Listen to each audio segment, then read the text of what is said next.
Hey everyone, how you doing? Welcome back to JOECMDRAWZ. Welcome back to a new video. In this new video, I'm going to be introducing you to the newest member of the Goldilocks Pirates, the beast tamer herself, Cottonmouth Kuja, and her snake Boomslang. Let's get into it.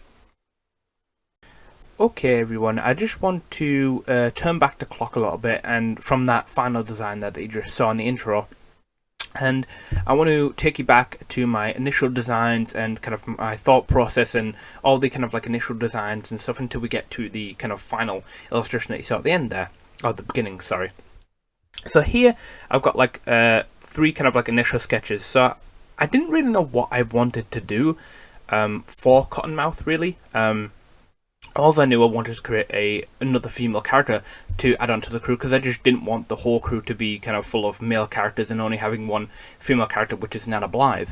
And so I really knew I wanted to add another female character, and so I was racking my brain to what I wanted to do, and then I came up with an idea for a character that basically was kind of like a government lapdog that was basically taken in as a small child, kind of like with no parents, that was kind of almost like a quadriplegic, which could maybe, you know, be really cool, which leaves some open for some really cool kind of a character design. And I wanted her to basically have kind of like, what do you call it, sea stone prism limbs that were fitted with all sorts of like attachments, like sea prism chains for catching devil fruit users. You know, the Marines would basically take this child in, train her up in all the marine values, and then kind of turn it into a devil fruit hunting machine until she basically realized that they were basically just brainwashing and manipulating her into killing pirates for them, and then she runs away and then meets our crew.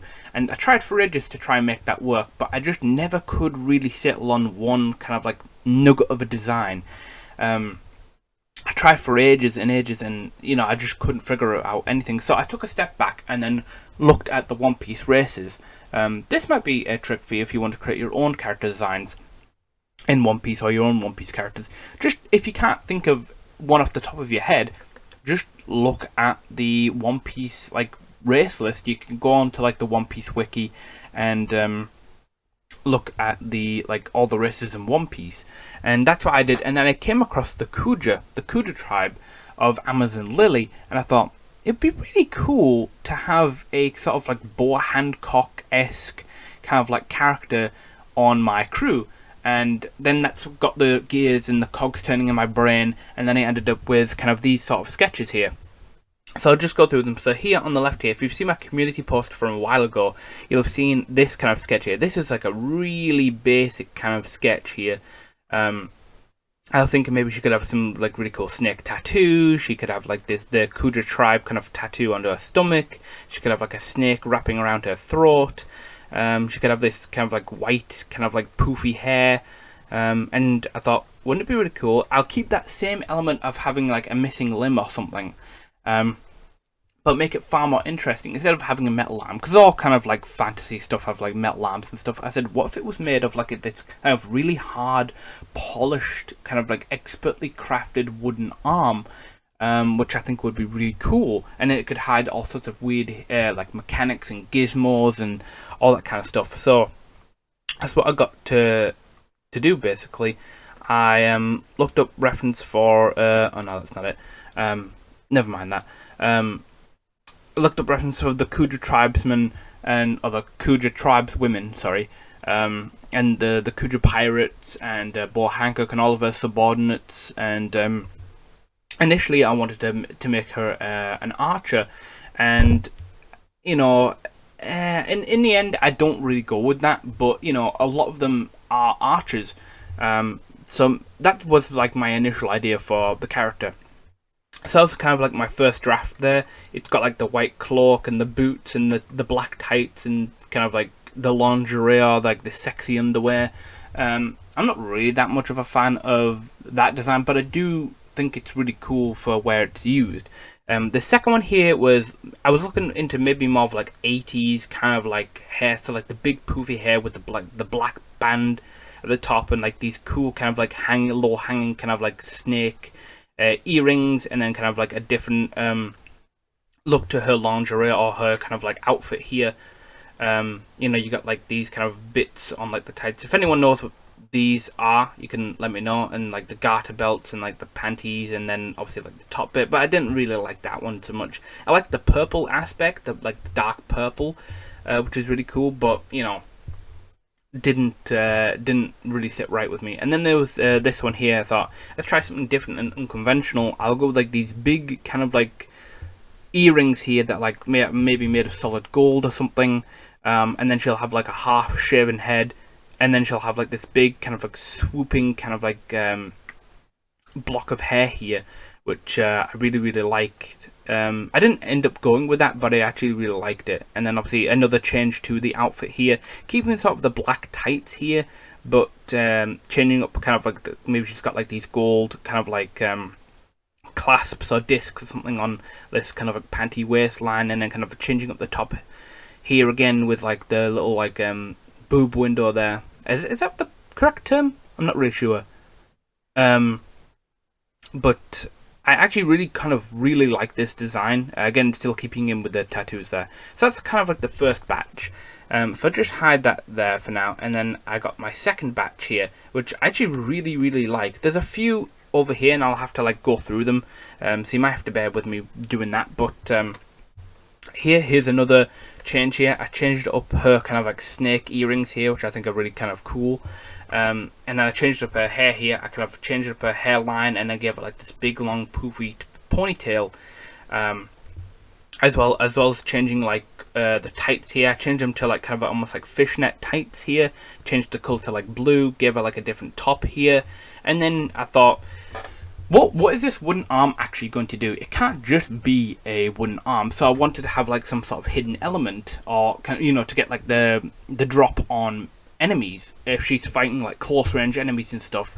And so I gave her kind of a hidden blade. It's kind of like I think around this time I'd actually rewatched Dororo, the new remastered version. I think it was 2015. I don't know. Someone let me know. But and obviously the main character in that is Hyakimaru, who has most of his limbs made of like carved wood. And I thought that's a really cool bit, and he has like those really cool hidden blades inside of his arms. So I thought that's what I want for my character. That's what I want for Cottonmouth. And so I kind of got this kind of illustration here. I kind of removed the hand there, and I replaced it kind of like with this kind of katana blade. And I thought it'd be really cool if she had like this hidden blade that was stored inside the wooden arm, and then all she has to do is twist off the hand bit and then pull it off, and then you've got this kind of katana that's like sealed inside the wooden arm, which I think is really cool.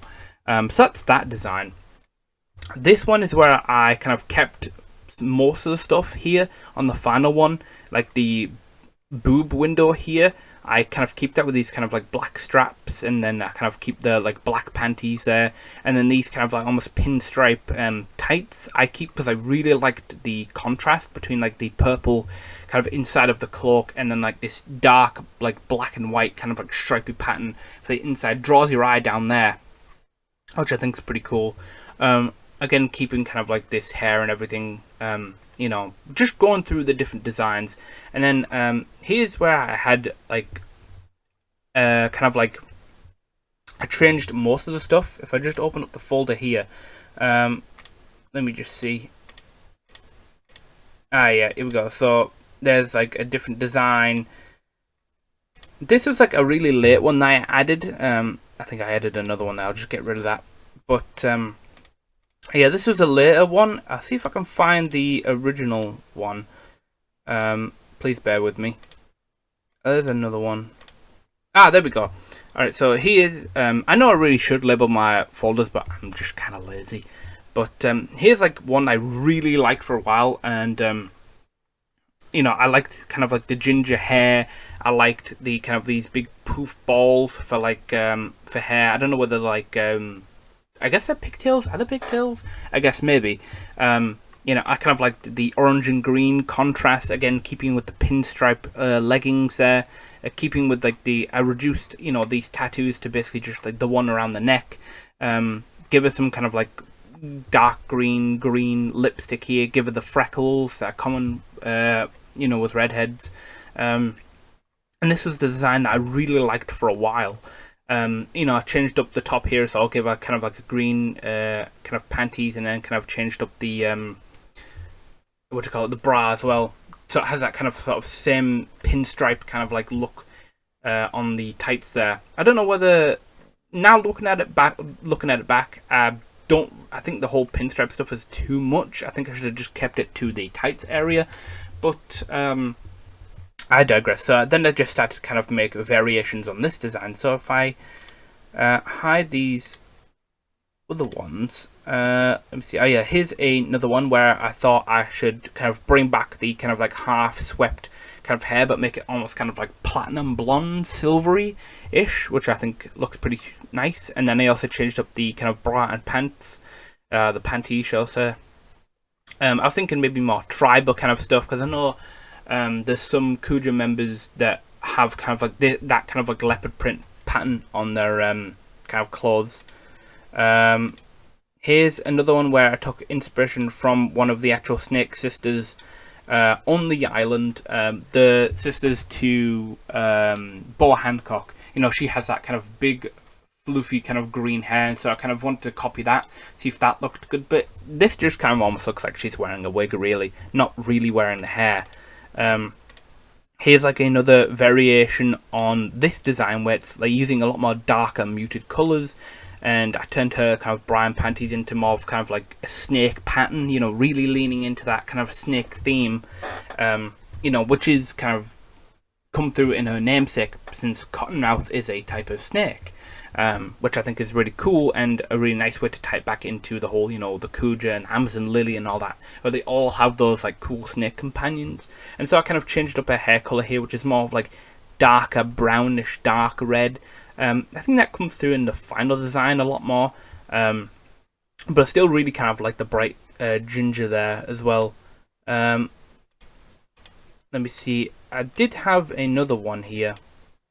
I guess I've misplaced it there, but the point is, you know, I did do quite a lot of different designs, and I quite like a lot of them as well.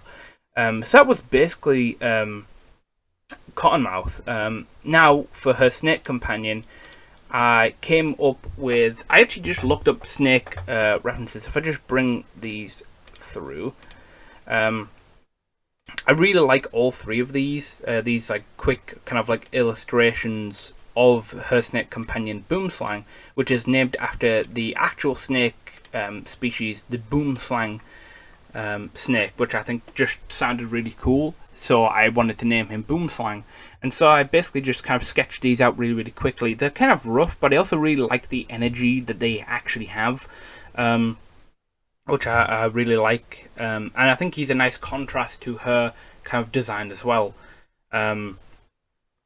So I basically just looked up reference of like the actual snakes in One Piece, and then looked up actual Boomslang snakes, and then kind of made my own best guess or my best judgment based on how I think they should look. And I actually really like the way they look, especially this one with Boomslang, and his mouth is open, and he's got his teeth in the way, and he's got his big tongue coming out, and he's got all like the saliva that's coming out, which I think is really cool. And he's still wearing these kind of like cute little hats. And then I've got him here in kind of more of a basic standard position, which I quite like. And then I made another one here where he's kind of like maybe hanging off a branch or something, or hanging off her arm or something, and he's got like the little hat there. I know that some of the if I just hide that one there, some of the snakes in One Piece have this also, like this little, I don't know, it's like a neckerchief or something, or neck chief, whatever you call it. It's also, I tried that, but it just didn't look right. It didn't look right. So I just kind of scrapped it and just kept with like the clean look that you see here. So I really like this as well, and I also really like the direction that Cottonmouth's design was going in. So next, what I'm going to take you through is like a time-lapse illustration of me doing kind of more of a cleaned up version of Cottonmouth's design, and I'll tell you about her backstory and how she met the Good Luck Pirates and how she ultimately joined the crew. Okay everybody, so while you watch me do this new illustration of Cottonmouth here, I'm going to take you through her backstory. Going to take you through her story and how she met the Goldlock Pirates. If you want to know where I've got this cool little pose here from, it's called Pose Maniacs. That's the website. That's Pose Maniacs, and they do some really awesome poses. So I'll leave a link in the description. So basically, a small child around about 6 washes up ashore on Amazon Lily in a small broken fishing boat, half dead, wounded, and basically on the verge of starvation, with no idea where she is or where she came from. No parents in sight or anything, no food on the boat anymore, and it was basically broken down and almost, destroyed. Luckily, there were some members of the Kuja tribe on the beach that day that took her in. They noticed that her right arm was extremely badly wounded and infected, and they had to unfortunately amputate it. The child was extremely shy and cried a lot initially, and was frightened of all the people looking at her and trying to take care of her and all that kind of stuff. And mostly, she couldn't even run away because she was that tired and frail. Basically, what they did is they stayed with her, they cared for her, they fed her, and they talked to her and taught her about the Kuja tribe and Amazon Lily as a whole. By the time she was 8, she had begun to talk again and even had made friends with some of the members. She was talking little by little, mostly with the elder, but, a lot with some of the other Kuja tribe members. By the time she was 10, they kind of gave her some sort of like a birthday, and they gave her her arm back in the form of an expertly carved wooden arm. It was strong and sturdy, as well as giving her a snake companion, which she named Boomslang. Now, then it was in training, then they started training her. She had become way more confident after this like little birthday, and they had gave her this whole celebration, and then it was time for hard training. They thought that the girl should have a lot of training to protect herself so she could contribute. And so they taught her in mostly armament and observation haki, along with bonding with her snake Boomslang. By the time she was 18, she had mastered both armament and observation haki, and she now had become proficient with her wooden arm, now fitted with all sorts of like hidden darts and hidden gadgets and gizmos, and that she'd done herself, mostly kind of like hidden blades covered in snake poison, but the most important was the hidden blade that she could have. So soon after that, she was very happy with that, but soon after, the Goldlock Pirates came to the island to rest. They knew that men weren't allowed, but Cottonmouth had locked eyes with Captain Goldlock, and she instantly fell in love with him, but kept it a secret, fearing she'd never see him again, because she knew that she was taught that pirates come and go from different islands all the time. And so, to stop him from leaving, she asked to join the crew, and she actually left the safety of the island, and they said, yeah, come along, come be on our crew. We've never had a Kuja warrior, we know they're quite strong, join our crew. And so basically she joined the crew as its designated beast tamer. And so that's kind of like her basic story. So she starts out as this small, frail girl, and is brought up and taught up by the Kuja until the Goldlock Pirates come along. And, it's kind of like that love at first sight kind of thing. Kind of like how Bo Hancock has with Luffy. And, to stop kind of the person that she loves from, leaving and never coming back again, she asks to join the crew. Like I said, she's become way more confident, and so she actually leaves the safety of the island and ends up joining the Goldlock Pirates as its designated beast tamer, along with her snake Boomslang. And so they've kind of like gotten a Kuja tribe member actually joining their crew, which I think is pretty cool. So here you can see I've got like my sketch and my line art down, and now I've got my kind of colour here. I'm really liking the way it's going. It's a lot more clean, and it looks, I think personally it looks a lot like the anime. I've got some reference off to the side there. I've kind of scaled back her outfit here. I've still got kind of like the boob window, but I've taken some inspiration and kind of give her like this kind of like torn top there. I just got kind of some plain kind of panties there, and I've given her the kind of cool like cape that all of the Kuja tribe members have. And she's got I've kept like the pinstripe kind of like tights there, along with the classic standard boots that they all have. I see I've illustrated her wooden arm there as well, which I think looks pretty cool. And I kept her kind of like orange hair here, but it's more like in these kind of big clusters of these like pom-pom kind of style, and you can see on the wooden arm that it's got like a little hole there for like the poison arrows that she can shoot out of her arm. So overall, I'm pretty happy with the design here. Let me know what you guys think, and let me know what you think of her backstory. I really like the backstory a lot.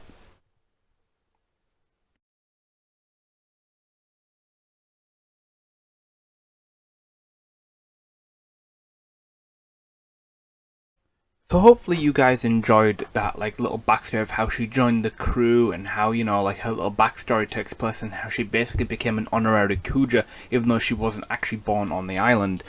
Here you can see my initial kind of like inking and colouring. I added Boomslang after the fact as well, but I wasn't really happy or satisfied with the end result. So basically what I did, I kind of just kind of like inked over that. I didn't really record anything about that because I just kind of mainly wanted to focus on it. But as you can see here, there's a vast difference between my like initial inking, which honestly, kind of looking back on it, looks really sloppy here. But I still like it enough, and I think it's worth enough showing. Saying if you're not satisfied with your first like pass, you can always just go over it and make it better. And as you can see here on the left here, it's a lot cleaner. It's a lot better. You know, I changed up some stuff here or there, but I'm really happy with it. A lot more than I was initially, and see the colours are a little bit brighter here as well. So I just kind of did another pass over it as well. I also have one more kind of speed drawing for you as well. It's the devil fruit. Now, Cottonmouth hasn't eaten the devil fruit, it's her snake, Boomslang. It's the Heavy no Mi mythical model, Jormungandr. Okay everybody, so as you can see here, I'm starting off sketching and designing the mythical Heavy no Mi mythical model Jormungandr, or the snake fruit model Jormungandr. So I'm starting off like every, you know, devil fruit project I have on the channel, just getting my references up there. Some of them are from real life, like the snake there, and some of them are like AI generated, like some of the devil fruits there. I find it's always a really good to have like a mix of both. But as always, I'm just starting with some basic sketches here. I feel like maybe sometimes I over sketch a lot of stuff, when maybe I could have, you know, reduced the sketches down to maybe just a handful, you know, and then, you know, picked one I liked a lot. I don't know. But if you don't know what Jormungandr or who Jormungandr is is the world serpent in Viking mythology. The world serpent said to, well, wrap around the entire earth. Which I think is pretty cool. It's extremely strong, old, and powerful, and has said to have, you know, power that rivals the gods. In the Ragnarok story, Jormungandr actually, well, Jormungandra's poison actually kills Thor, a god, which I think is pretty cool. And so I think it's a pretty epic power to give a tiny little snake on the crew, and I think it'd be pretty interesting to you know, have some kind of like interaction with him transforming to like this almost gigantic snake, possibly even bigger than how Kaido transforms into in his dragon form. Being able to just smash ships and eat people and crush everything, and the crew can like ride on him on land, and he can control how big and how small he is, and he'll have this amazingly lethal poison that Cottonmouth can kind of like lace her hidden blade with, and he can, you know, bite and poison people. And it'd be pretty cool, like obviously in One Piece, how people label themselves false gods, and how his poison could actually kill them, which will be kind of a nice nod to the Ragnarok story itself. But here, yeah, I've just picked a sketch that I really liked, and I'm just starting to ink here. Nothing too crazy here. I did pick a nice kind of inking brush with a lot of like grit and a lot of texture, which I really personally like in my inking brushes. Initially, I didn't really like this design all that much, but looking back on it with the time-lapse, I actually quite like it a lot. Initially, I didn't know what to do with like the inside of it, where the swirls would go, but I thought if I give it kind of almost like layered kind of like scale effect, it'll look different enough to the other snake devil fruits, and it'll make it look unique. But yeah, I really love the way that this devil fruit turned out, and I'll just leave you to watch the rest of the time lapse.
And there you have it. You have the full design process of Cottonmouth and Boomslang, her backstory, her introduction to the crew, and of course the time-lapse and design of Boomslang's mythological snake devil fruit, the Hebi no Mi mythical model Jormungandr.